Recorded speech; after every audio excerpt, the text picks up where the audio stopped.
Good afternoon. Welcome to week 3 of the Poor People's Campaign, a national call to moral revival here in Rhode Island. This week we are lifting the third week's theme, the war economy. We're talking about militarism and the proliferation of gun violence. We're protesting the proliferation of gun violence and militarism in our country. Did you know that for every discretionary dollar that our federal government spends, 53 cents of those dollars goes toward the military budget, while only 15 cents goes toward anti-poverty programs? So while our elected officials debate about whether we have enough money to fund SNAP, whether we have enough money to fund TANF, while we have enough money to fund after-school programs, while we have enough money to fund VA services, we seem to have plenty of money for military to drop bombs on civilians in other countries, which so often disproportionately seem to be countries where Black and brown people live. We seem to have plenty of money to perpetrate wars against people who look like me. People who have not necessarily proven that they have a grievance or have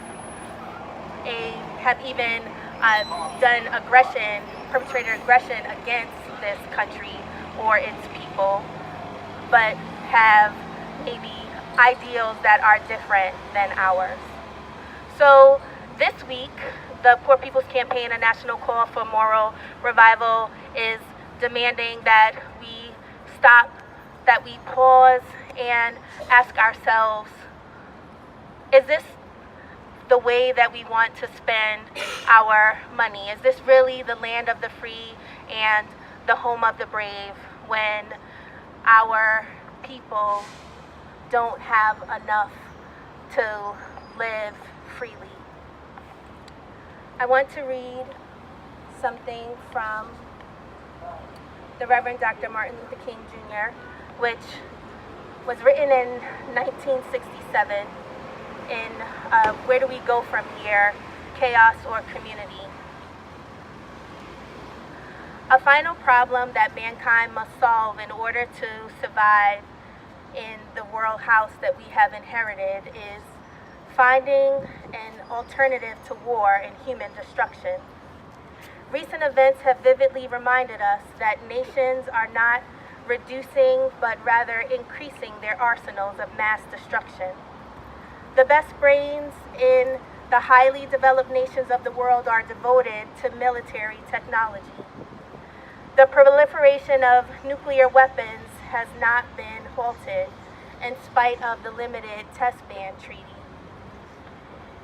In this day of man's highest technical achievement, in this day of dazzling discovery, of novel opportunities, loftier design dignities, and fuller freedoms for all, there is no excuse for the kind of blind, fuller freedoms for all.